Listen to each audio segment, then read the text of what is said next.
Asian Godfathers. Money and Power in Hong Kong and Southeast Asia. Joe Studwell.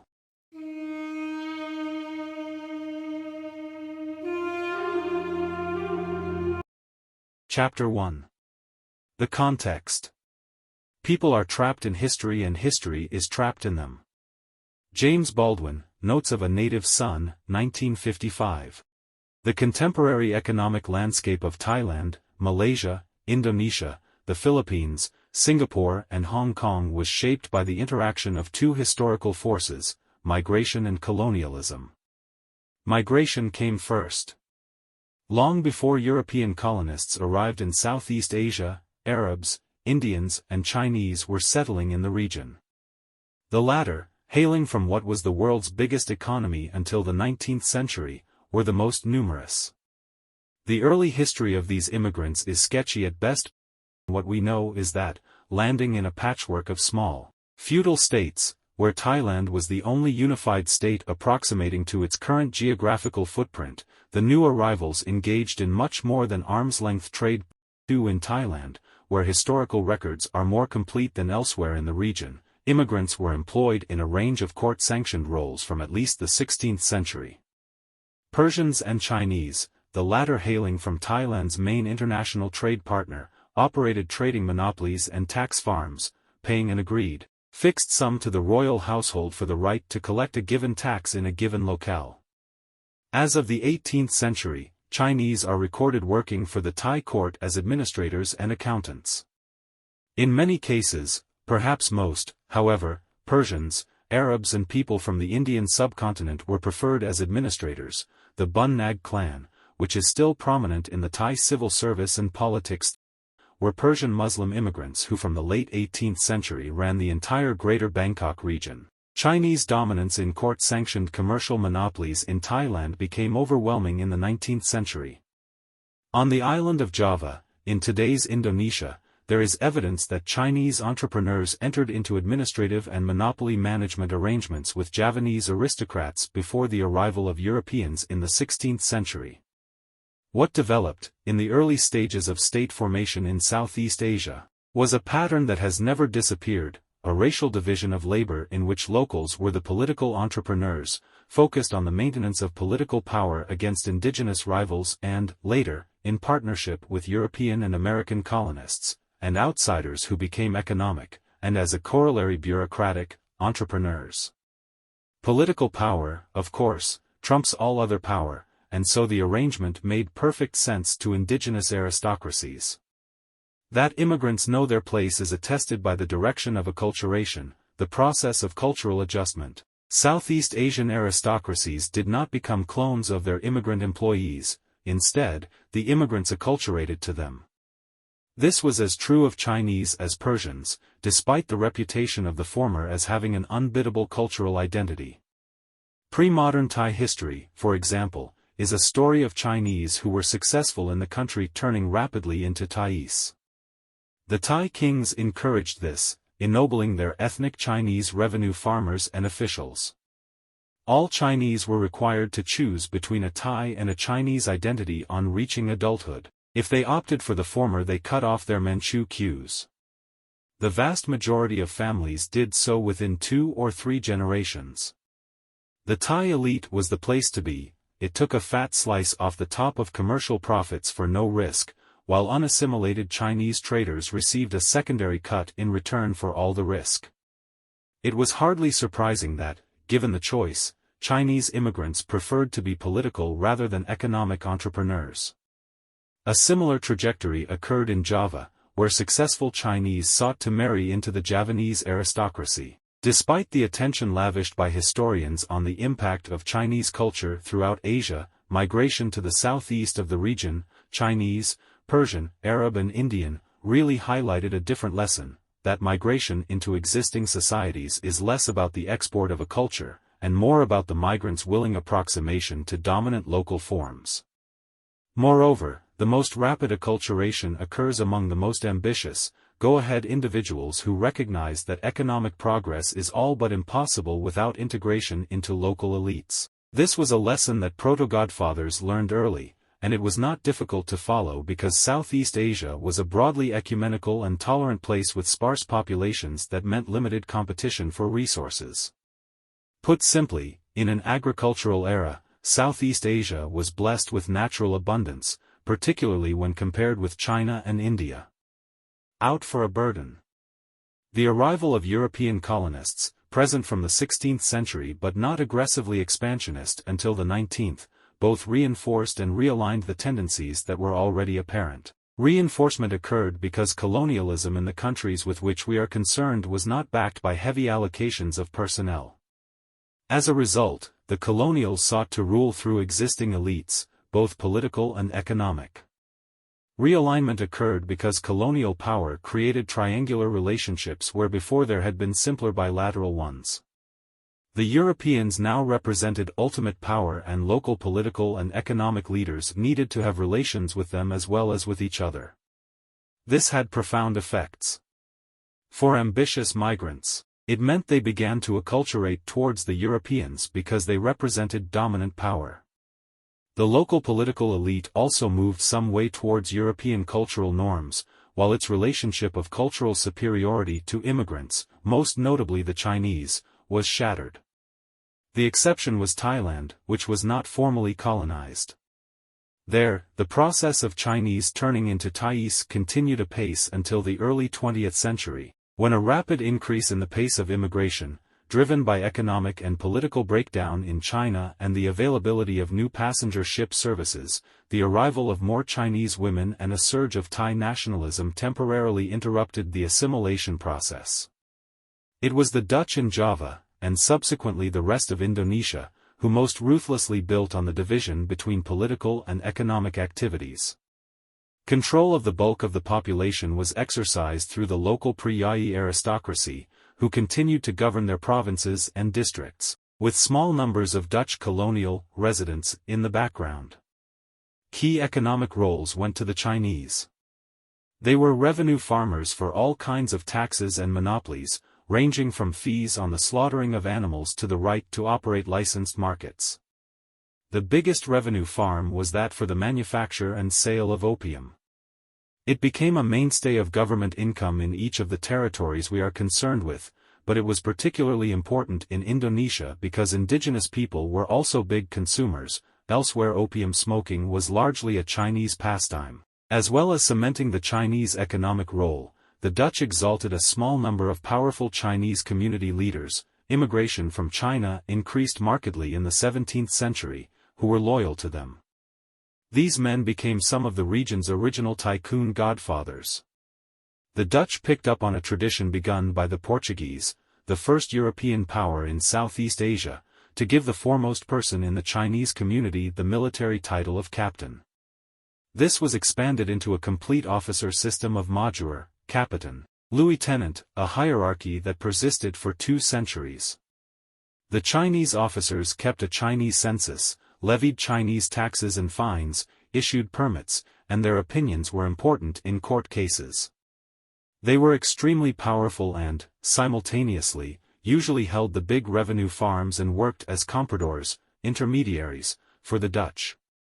Moreover, ordinary Chinese were compelled to live in designated Chinese quarters of approved towns and travel only with permission.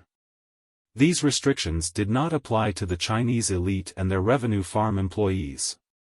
The Kabang Atas, or highest branch, as the Chinese elite came to be known, had the run of the country at the same time that their compatriots, and potential competitors, were theoretically confined to urban ghettos. The pass laws were often ignored, but the officers had more than enough power, including quasi-legal authority, to make life deeply unpleasant for anyone who crossed them.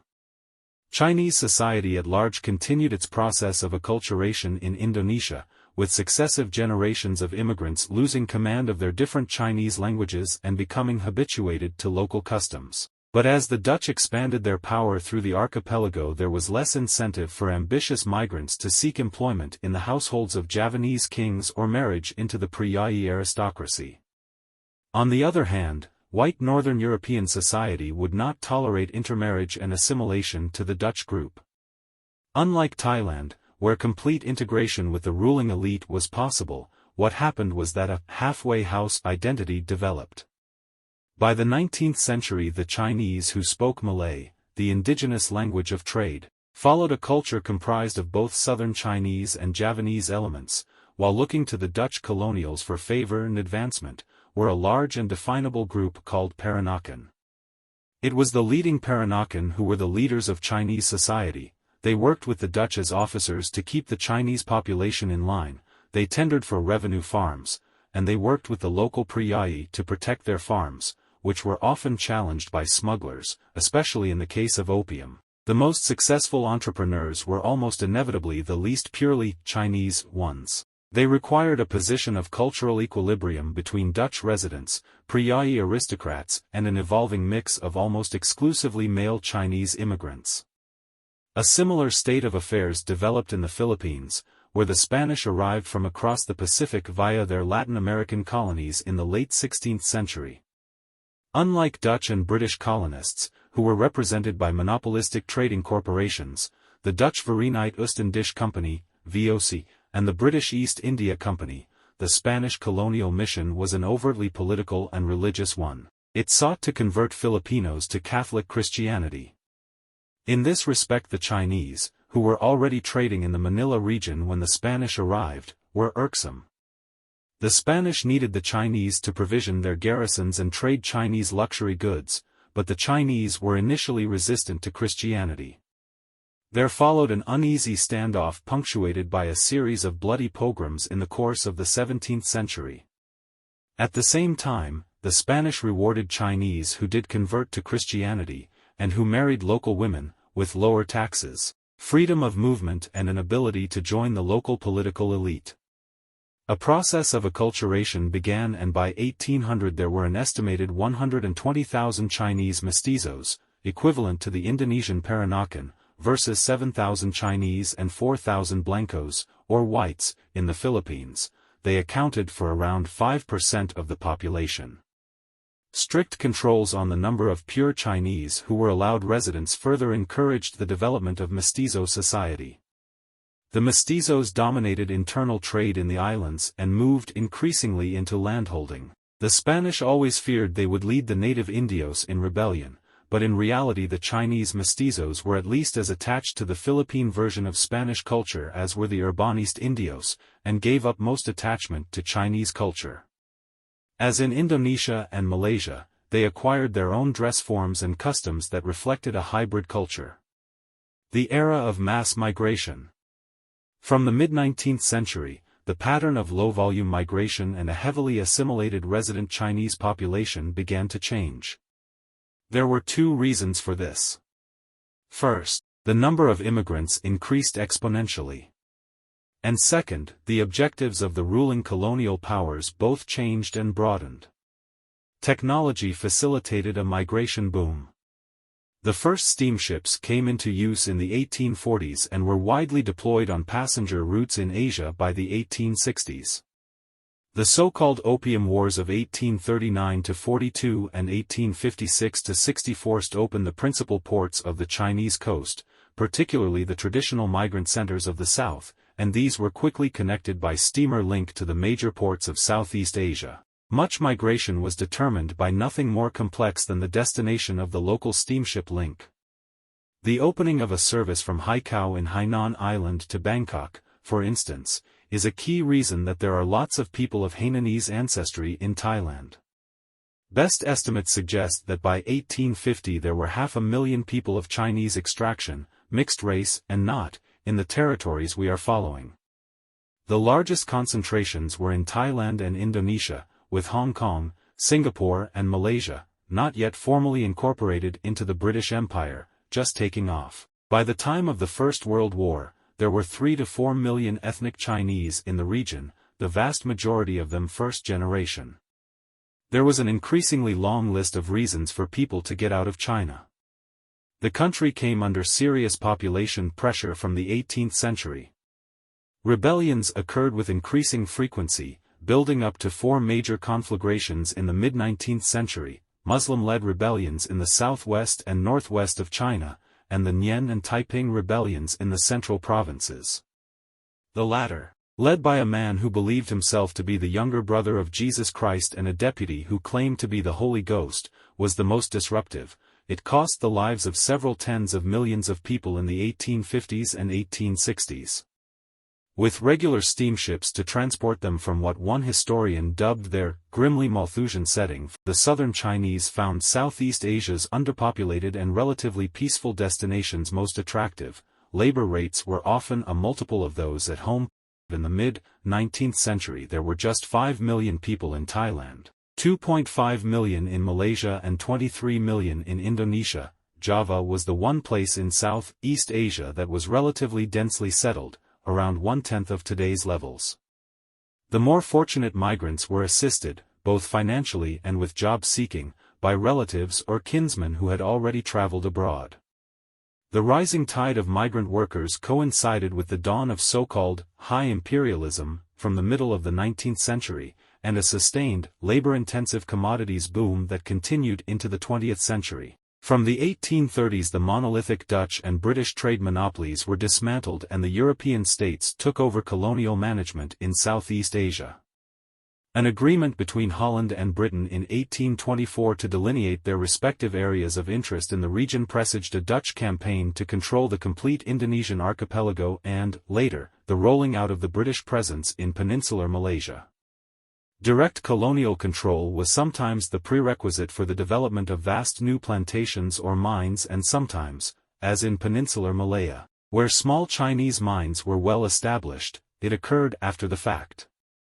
There was to an extent a contradictory political impetus in Europe, on the one hand to extend the limits of colonial power, on the other to deregulate many aspects of international trade and investment. In an era informed by the writings of David Ricardo and Adam Smith, both Singapore, 1819, and Hong Kong, 1842, were established as free ports without restrictions or taxes on trade. These colonial acquisitions also reflected the British imperial appetite to control strategic islands. A Hong Kong governor persuaded the Thais to deregulate trade with the eponymous Boring Treaty in 1855. Even the Spanish Philippines moved in this direction, ending the trading monopolies of provincial governors in 1844 and opening up to foreign business. Since the Industrial Revolution had passed Spain by, trade came to be dominated by British and American firms with little more than the flag to remind merchants that they were on Spanish soil.